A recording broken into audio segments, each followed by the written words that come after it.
ایک واضح ہدایت دی۔ پیارے بھائی اور دوستو، یہ ان ہدایات کو، قرآن مجید کی ان آیات کو اور نبی کریم صلی اللہ علیہ وسلم کی تعلیمات کو اگر ہم دیکھتے ہیں تو اب ہمیں کوئی ضرورت نہیں ہے کہ ہم دوسروں کے سامنے جائیں کہ ہمیں انسانیت کے حقوق چاہیے، ہم دوسروں کے سامنے جائیں، دوسروں کے سامنے بھیک مانگیں کہ مانو ادھیکار ہمیں چاہیے۔ نہیں، بالکل ہم قرآن اور حدیث کا مطالعہ کریں، قرآن اور حدیث کا ادھین کریں گے اور نبی کریم صلی اللہ علیہ وسلم کی تعلیمات کو دیکھیں گے تو وہاں پر واضح طور سے ہمیں انسان کے حقوق کو کھول کر بیان کر دیا گیا ہے کہ انسانوں کے ساتھ کیا معاملہ ہونا چاہیے، انسانوں کے ساتھ کیسے برتاؤ ہونا چاہیے۔ نبی کریم صلی اللہ علیہ وسلم نے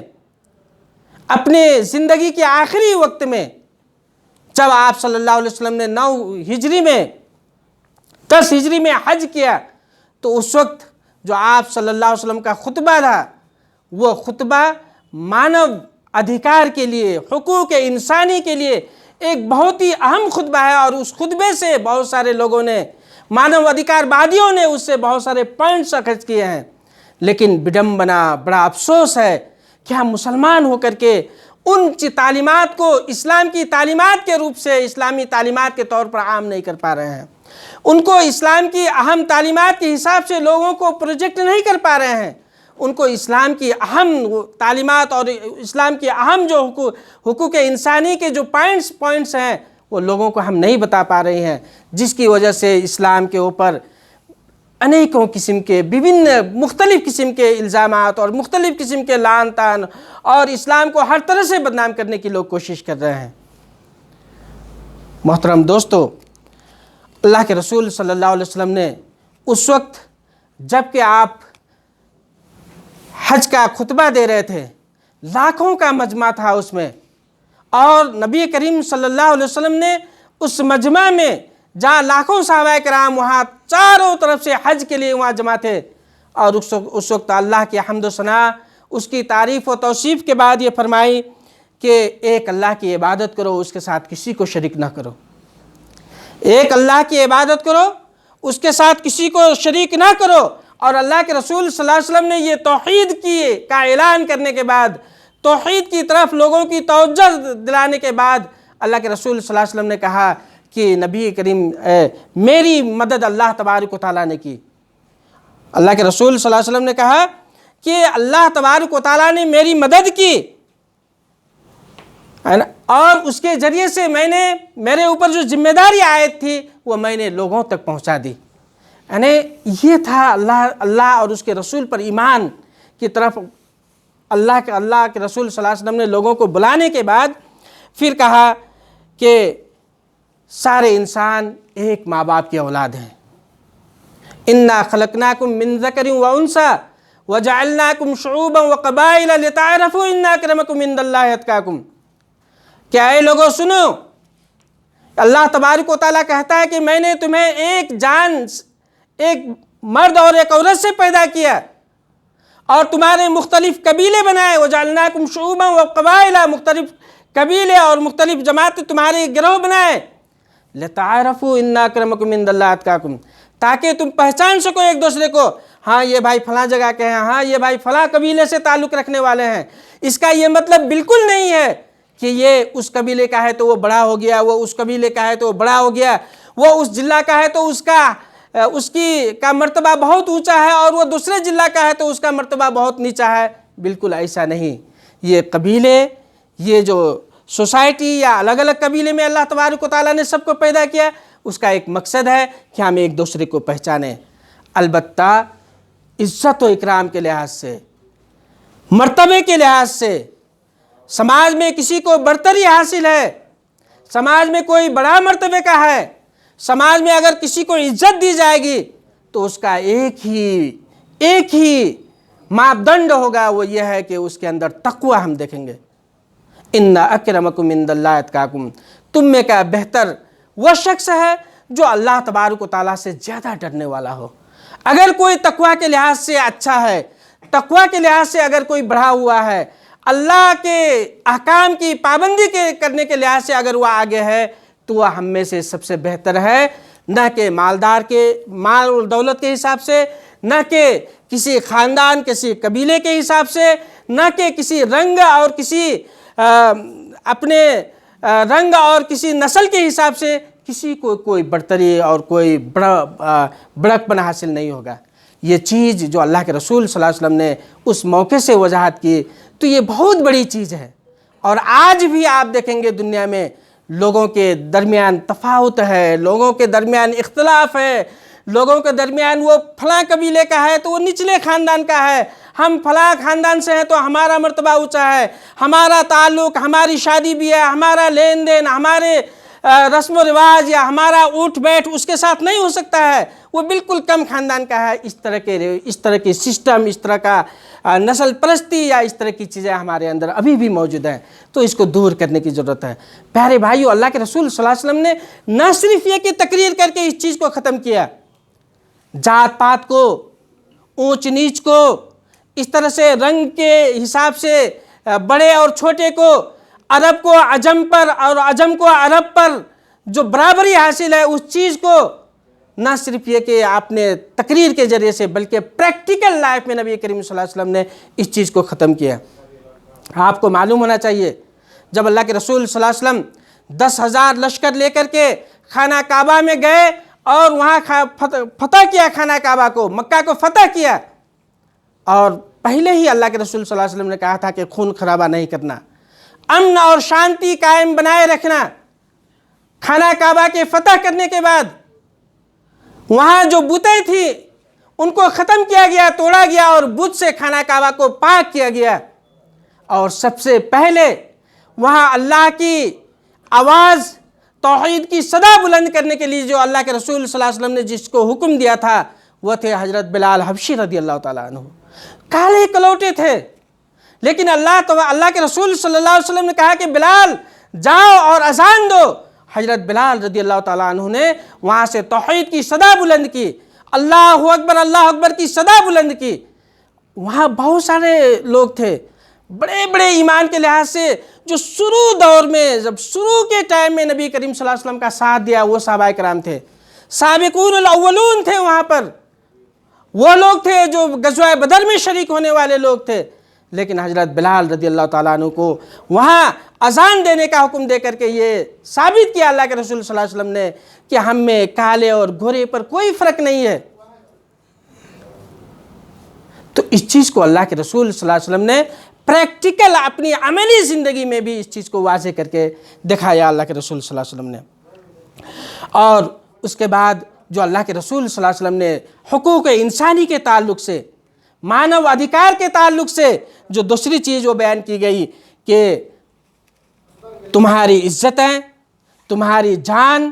تمہارے مال اسی طرح سے ایک دوسرے پر محترم ہے جس طرح سے آج کے دن، یعنی وہ حج کا دن تھا، عرفہ کا دن تھا، محترم مہینہ، ذوالحجہ کا مہینہ محترم مہینہ، اور ذوالحجہ میں عرفہ کا دن محترم دن۔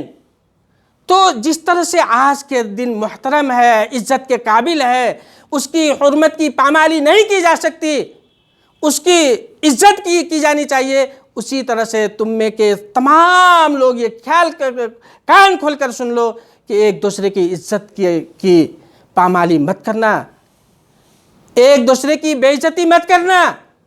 ان کی عزتوں کا خیال رکھنا، عزت نفس کا خیال رکھنا، ان کے مال اور ان کے جان و مال کی حفاظت کا خیال رکھنا، یہ تمہارے لیے قطعاً جائز نہیں ہوگا کہ تم دوسروں کی بے عزتی کرو، تم دوسروں کے مال کو ہڑپ لو، تم دوسروں کے خون کو بہا دو، یہ تمہارے لیے ہرگز جائز نہیں ہوگا۔ یہ چیز اللہ کے رسول صلی اللہ علیہ وسلم نے حجۃ الوداع کے موقع سے بھی اس چیز کو اللہ کے رسول صلی اللہ علیہ وسلم نے تعلیم دی تمام انسانوں کے لیے۔ اور نبی کریم صلی اللہ علیہ وسلم کی پوری زندگی کو دیکھیے، قرآن مجید کا مطالعہ کیجئے، عزت نفس کا کتنا خیال کیا گیا قرآن مجید میں۔ سورہ حجرات میں اللہ تبارک و تعالیٰ نے کہا لا یسخر قوم من قوم، کوئی شخص کسی کا مذاق نہ اڑائے، نہ مرد نہ عورت، کوئی کسی کا مذاق نہ اڑائے، اور ولا تنابزوا بالالقاب، کسی کو برے شبد سے، برے القاب سے نہ پکارے۔ عام طور سے ہوتا ہے کسی کا نام کالے، کسی کا نام گورے، کسی کا نام تھپچے، تو لوگ اس طرح سے بلاتے ہیں۔ اگر ان ناموں سے اس کو تکلیف پہنچتی ہو تو اللہ کہ اللہ تبارک و تعالیٰ نے کہا کہ برے لفظ سے کسی کو مت بلاؤ، ولا تنابزوا بالالقاب، اور اسی طرح سے سورہ حجرات میں کہا گیا، دیکھیں عزت نفس، ایک دوسرے کی عزت کا خیال کرنا۔ سورہ حجرات میں اور کہا گیا لا یغتب بعضکم بعضا، کوئی شخص کسی کی غیبت نہ کرے۔ صحابہ کرام نے پوچھا ہے اللہ کے رسول صلی اللہ علیہ وسلم اگر کسی کے اندر کوئی برائی ہو اور ہم 4 آدمی بیٹھ کر کے وہ برائی بیان کر رہے ہیں تو کیا ایسا جائز ہے؟ تو اللہ کے رسول صلی اللہ علیہ وسلم نے کہا یہی تو ہے غیبت، اگر اس کے اندر وہ برائی نہیں ہو اور پھر بھی تم بیٹھ کر کے اس کی برائی، اس کے خلاف کچھ باتیں کر رہے ہو تو یہ بہتان ہے، اس پر سراسر الزام ہے۔ تو عزت نفس کا خیال دیکھیے کتنا اللہ اور اس کے رسول نے کتنی تعلیمات دی ہیں ہمیں قرآن میں، ایک دوسرے کی عزت کا خیال کرنا، ان کے نفس کا خیال کرنا، ان کی عزت کو اپنی عزت سمجھنا، یہ بہت ضروری ہے۔ اسی طرح سے مال کی، ان کی حفاظت کرنا، ان کے مال کی، اپنے بھائی کے مال کی اور ان کی جان کی حفاظت کرنا بھی، ان کی عزت کرنا یہ ہمارے لیے ضروری ہے۔ یہ چیز ہے جو انسانی حقوق کے تعلق سے اللہ کے رسول صلی اللہ علیہ وسلم نے حجۃ الوداع کے موقع سے فرمایا، اور اللہ کے رسول صلی اللہ علیہ وسلم نے کہا کہ میرے بعد گمراہ مت ہو جانا، میں تمہارے درمیان 2 چیزیں چھوڑے جاتا ہوں، اگر تم ان دونوں چیزوں کو مضبوطی سے پکڑے رہو گے تو ہرگز ہرگز ہرگز گمراہ نہیں ہوگے۔ بہما کتاب اللہ و سنتی، وہ 2 چیزیں کیا ہیں؟ اللہ کی کتاب قرآن مجید اور میری سنت، یعنی نبی صلی اللہ علیہ وسلم نے کہا کہ میری سنت، میرا طریقہ جو آج ہمیں قرآن حدیث کی شکل میں یہ موجود ہے۔ تو ان دونوں چیزوں کو اگر ہم مضبوطی سے تھامے رکھیں گے، ان سے ہمارا تعلق، ہمارا رشتہ مضبوط ہوگا، اور ان کو ہم اپنی زندگی کے تمام مسائل میں انہی کو آگے رکھیں گے تو یقیناً ہم گمراہ نہیں ہو سکتے، ہم راہ راستے سے نہیں بھٹک سکتے، ہم غلط راستے کی طرف نہیں جا سکتے، ہم جہنمی والا کام نہیں کر سکتے، بلکہ وہ تمام کام ہم کرنے لگیں گے جن سے ہمارا اللہ ہم سے خوش ہوگا اور قیامت کے دن ہمیں انعام کے طور پر جنت دے گا۔ تو اللہ کے رسول صلی اللہ علیہ وسلم نے کہا کہ میرے بعد تم گمراہ مت ہونا، اور میں 2 چیزیں چھوڑے جاتا ہوں، ان چیزوں کو مضبوطی سے پکڑے رہنا اور آپس میں خون خرابہ مت کرنا۔ جہاں یہ چیز ہو کہ ہم نے اللہ کی کتاب کو، نبی کریم صلی اللہ علیہ وسلم کی حدیث کو بالائے طاق رکھ دیا، اس سے ہمارے تعلقات نہیں ہوئے، اس سے ہم نے رہنمائی حاصل نہیں کی، تو آپس میں اختلافات پیدا ہوں گے، آپس میں لڑائی جھگڑے پیدا ہوں گے، ہم ایک دوسرے کے خون کے در پہ ہوں گے، ایک دوسرے کی عزت کے در پہ ہوں گے، اور یہ لڑائی اور جھگڑا اور یہ تفرقہ ہمارے لیے خود دنیا میں بھی اور آخرت میں بھی تباہی کا سبب بنے گا۔ تو اللہ کے رسول صلی اللہ علیہ وسلم نے کہا آپس میں خون خرابہ بالکل مت کرنا۔ اور اللہ کے رسول صلی اللہ علیہ وسلم نے جو چیز فرمائی، سارے مسلمان ایک دوسرے کے بھائی ہیں، اور اپنے غلاموں کا خیال رکھنا، جو اپنے ماتحت میں جو لوگ ہیں، مسلمان آپس میں بھائی ہیں، بھائیوں کے ساتھ جو سمبند ہونا چاہیے، بھائیوں کے ساتھ جو تعلقات ہونے چاہیے، بھائیوں کے جو حقوق ہونے چاہیے، ان حقوق کی پاسداری تمہیں رکھنا ہے۔ یہ تعلقات بہت قسم کے ہیں، ان کا حقوق کا خیال کرنا، ایک تو ہمارے جو بھائی ہیں، رشتہ دار ہیں، اس لحاظ سے کہ اگر وہ غریب ہیں تو ان کا خیال رکھنا ہے، دوسرا وہ رشتہ دار ہیں، تیسرے وہ مسلمان ہیں، اگر کوئی مسلمان رشتہ دار نہیں ہے، مسلمان ہے، تو ان کے ساتھ بھی ہمیں اچھے تعلقات کرنے چاہیے، اس لیے کہ وہ مسلمان ہے اور ایک انسان ہے، اور اگر کوئی غیر مسلم ہے تو ان کے ساتھ بھی ہمیں اچھے معاملات کرنے چاہیے، اس لیے کہ انسانیت کے تقاضے، انسانیت کے طور پر کہ ہم تو ایک باپ اور ماں باپ کی اولاد ہے نا، اس وجہ سے وہ ہمارے بھائی ہیں۔ یہ الگ بات ہے کہ وہ راہ راستہ سے بھٹکے ہوئے ہیں، تو ان سے ہم اچھے تعلقات کریں، ان کی ضرورتوں کو پورا کرنے کی کوشش کریں اور ان کو سمجھانے کی کوشش کریں تاکہ وہ بھی راہ راستہ پر آ جائیں۔ تو اس لحاظ سے مسلمانوں کے ساتھ بھی اچھے معاملات کرنے ہیں، اور جو ہمارے درمیان، جو ہمارے چھمیک میں، پڑوس میں جو غیر مسلم ہیں، ان کے ساتھ بھی ہمیں اچھے تعلقات، اچھے ویوہار اور اچھے معاملات ہمیں کرنا ہے۔ اور اللہ کے رسول صلی اللہ علیہ وسلم نے کہا کہ سود کو میں باطل کرتا ہوں، سود کو میں حرام کرتا ہوں، اور خود اللہ کے رسول صلی اللہ علیہ وسلم نے کہا کہ سب سے پہلا سود جو ان کے چچا عباس تھے، ان کے